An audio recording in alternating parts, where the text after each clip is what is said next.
ہمارے دیش میں ایسے گھر ہوتے ہیں بیوہ کے یتیم بچوں کے جہاں پہ عید روتی ہے، وہ عید پر ماتم محسوس کرتے ہیں اس لیے کہ ان کے پاس اچھے کپڑے نہیں ہوتے، اچھا لباس نہیں ہوتا۔ مسجد رحمت للعالمین نے ان کے لیے جنت کی سیل لگائی۔ اللہ کی راہ میں خرچ کرنے والے اللہ سے جنت کے طلبگار ہوتے ہیں، وہ وہی دیتے ہیں جو اپنے لیے پسند کرتے ہیں، اور یہی قرآن کا حکم ہے۔ آپ کو اس مسجد میں جتنے تحائف نظر آ رہے ہیں یہ محبت ہے، یہ تحفے ہیں پاکستانیوں کے، یہ پاکستانیوں کے دل کی عکاس مسجد ہے۔ یہ نئے کپڑے، یہ نئے سینڈل، یہ کپڑوں کے تھان، یہ پرس، یہ جوتے، یہ سارے کے سارا جو کچھ سامان ہے یہ ہم نے جمع نہیں کیا بلکہ پاکستانیوں نے خود یہاں پہ پہنچایا ہے۔ مسجد رحمت العالمین خود کسی کے پاس جا کے مانگتی نہیں بلکہ اللہ والے خود یہاں پہ پہنچتے ہیں، آن لائن ٹرانسفر کرتے ہیں، سامان پہنچاتے ہیں۔ ہمارے پاس صبح کے وقت کوئی دکھ میں مبتلا لوگ آتے ہیں، ہم سوچتے ہیں کہ یا اللہ ان کے لیے کوئی مدد کا ذریعہ بنا دے، اللہ تعالیٰ رات تک، شام تک، اگلی صبح تک کسی نہ کسی کو بھیج دیتے ہیں۔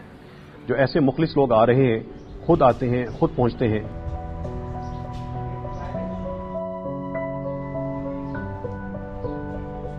ہمارے دیش کے لوگ اللہ کی راہ میں بے حساب خرچ کرنے والے ہیں، لیکن ایک بڑا مسئلہ یہ کہ صحیح مستحق افراد تک ہم کیسے پہنچیں۔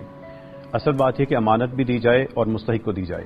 اس مقصد کے لیے مسجد رحمت للعالمین نے 12 رکنی ٹیم بنائی ہے، پورا سال رجسٹریشن ہوتی ہے۔ مسجد بیت المال میں اس وقت 13,000 افراد رجسٹر ہو چکے ہیں، ان میں سے 6,000 افراد شدید مستحق افراد ہیں، ان کے خاندان ہیں، ان میں بیوہ خواتین ہیں، یتیم بچے ہیں، کینسر سے بھرے ہوئے جسم ہیں، ایسے ہیں جو معذور ہیں، نابینا ہیں، اندھے ہیں، جو جل چکے ہیں لیکن ان کے بچے اس وقت ترس رہے ہیں۔ ان لوگوں کا، مستحق افراد کا ہم نے انٹرویو کیا ہے، ان کی تفصیل لکھی ہے، ان کو عزت سے پھر بلاتے ہیں۔ مسجد رحمت العالمین نے اس کی ایپ بنائی ہے، اس کے ذریعے ان کو ہم میسج بھیجتے ہیں، وہ یہاں پہ آتے ہیں، اپنی باری پہ اپنی مدد لے کے چلے جاتے ہیں۔ جو مستحق ہوگا اس کو مدد ملے گی، جو مستحق نہیں ہے اس کی رجسٹریشن نہیں کی جاتی، اگر ہو بھی جائے تو اس کو مدد نہیں مل سکتی۔ اس لیے کہ ہمارا یہ یقین ہے کہ اگر رسول اللہ صلی اللہ علیہ وسلم اور اسلام کے ہم دیے ہوئے نظام کے مطابق 2.5% زکوٰۃ کو صحیح خرچ کر دیں، تشہیر پہ خرچ نہ کریں، ادھر ادھر کے ایجنڈے پہ خرچ نہ کریں، بلکہ مستحق کا مال مستحق کو دے دیں، تو ان مستحق افراد کی اذیت ختم ہو جائے، تکلیف ختم ہو جائے، یہ شدید اذیت سے نکل کے ایک ایسے دائرے میں آ جائیں جس پہ سکون ہے، جس میں رحمت ہے، جس میں محبت ہے، جس میں اپنائیت ہے اور چاہت ہے۔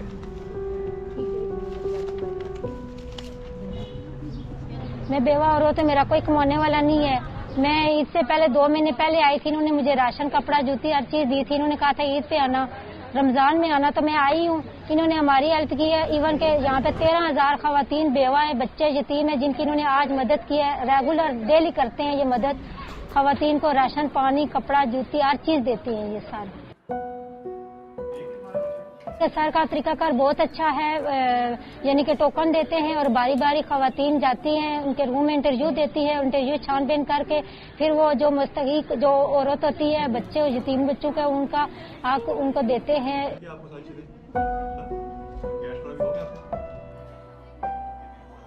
ہم صبح و شام 1 نہیں، 10 نہیں، 100 نہیں، بلکہ درجنوں سینکڑوں افراد کو ملتے ہیں۔ ان میں بیوہ خاتون آئے گی، روتی ہوئی آ کے کہے گی میرے بچوں کو صرف کھانا کھلا دو، صرف پیٹ بھر کے ایک دفعہ کھانا کھلا دو، میرے بچوں نے کھانا نہیں کھایا۔ ان میں یتیم بچے آئیں گے جو بتائیں گے باپ جب سے دنیا میں گیا 4 سال ہو چکے ہیں، کبھی نیا کپڑا نصیب نہیں ہوا۔ ان میں وہ بیٹیاں آئیں گی جو آ کے جب ہم ان سے پوچھتے ہیں کہ ابھی گوشت کھایا ہے تو وہ ہنس پڑتی ہیں کہ ہم وہ لوگ نہیں ہیں جو گوشت کھاتے ہوں۔ ان میں ایسے لوگ ہیں باپ کو کرنٹ لگا، جل گیا، بے حس و حرکت گھر میں پڑا ہے، گھر میں راشن نہیں ہے، بچے آ جاتے ہیں کہ ہمیں صرف کھانا کھلا دیں اور باپ کے لیے دوائی لے دیں۔ ان میں ایسی بیوہ خواتین ہیں، ایسے یتیم بچے ہیں کہ جنہوں نے کئی سال تک اچھا جوتا نہیں پہنا، ان کے پاؤں میں جب ہم دیکھتے ہیں چھالے بتاتے ہیں کہ اتنا حصہ خراب ہے اور اتنا حصہ ابھی جوتے کا بچا ہوا ہے۔